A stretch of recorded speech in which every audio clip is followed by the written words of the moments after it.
Good day, my fellow citizens. My name is Sam the Dingus. Just wanted to make a quick video of appreciation for the shoes that I use every single day of my life, especially when I'm jumping. But for everyday life, I love it too because there's 1,000 reasons. Here's what they are. Feiyue. I don't know why that's mirrored for you.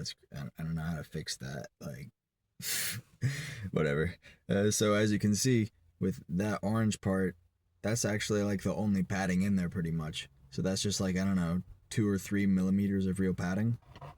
This right here I can squish in with my finger, and then that's the whole point. These shoes are super fucking flexible. You can squish and bend and manipulate them in every way. Fold them.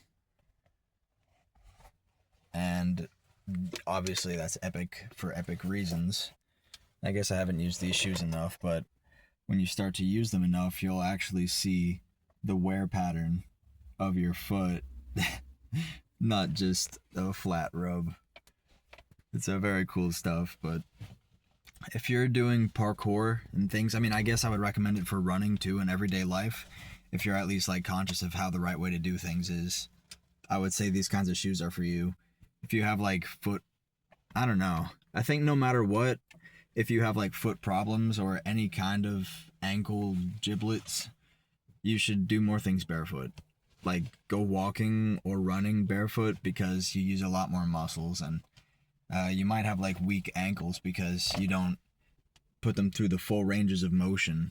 You know, it's important to go through different terrains and elevations and all that goodness. But these are great because they let you actually not only feel the ground, they let you feel your foot, if that makes sense.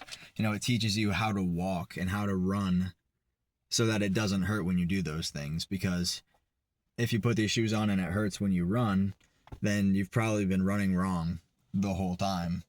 I mean, the whole point really is that you should just mostly just operate on the balls of the feet there, the ends. You never really want to take off or land with the heel, even though that's like what the stride like kind of looks like in your mind. Maybe you definitely want to strike the ground like this and take off from the ground like that, not with the toe, but with, you know, your foot all bent and crap, kind of like that. Sorry, I have to do this with one hand, but this is a general advice, and I'm trying to give you drive home the point about the shoe, because the shoe's the inspiration, but it's all tied together really because it makes you more conscious of how you're supposed to tread for your own sake, and it makes you more careful and cautious, as well as strengthening your feet as you use them.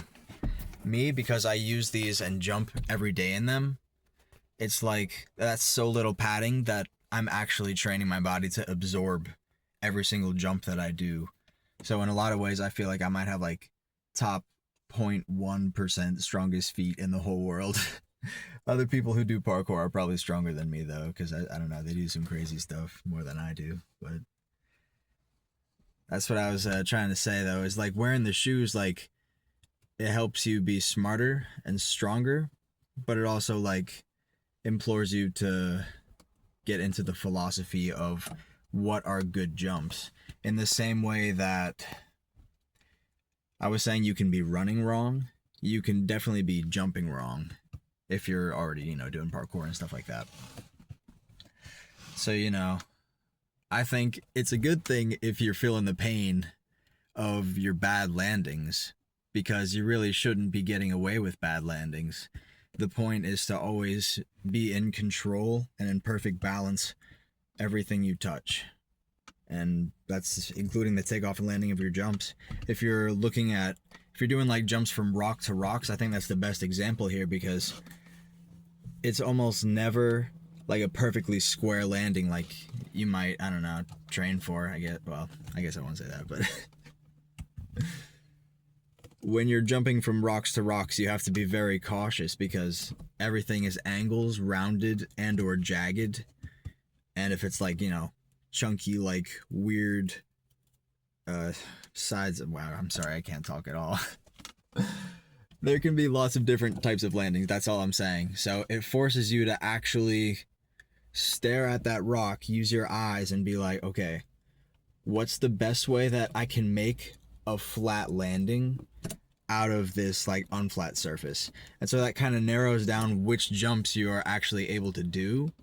But it means that every jump you do is just like repetition that builds for strength, because you're using your improving balance skills thanks to these great shoes, which is this video is still about, to make flat surfaces when you jump on them.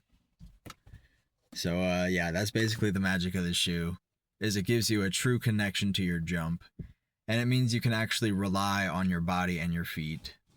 So I recommend barefoot is great too, but you get like surface damage as well as like weird like skin blisters and things like that if you're doing like lots of concrete or rock to rock jumps barefoot.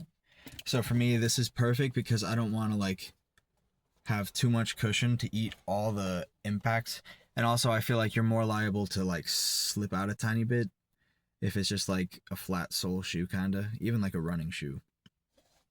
But when your foot is actually flying through the air and you need it to land down perfect, you know, that teaches you to be very precise and artful and calculated. And that's what the goal is, right? All right, so shout out to the shoes. I'm just trying to stay creative. I love you guys. Peace.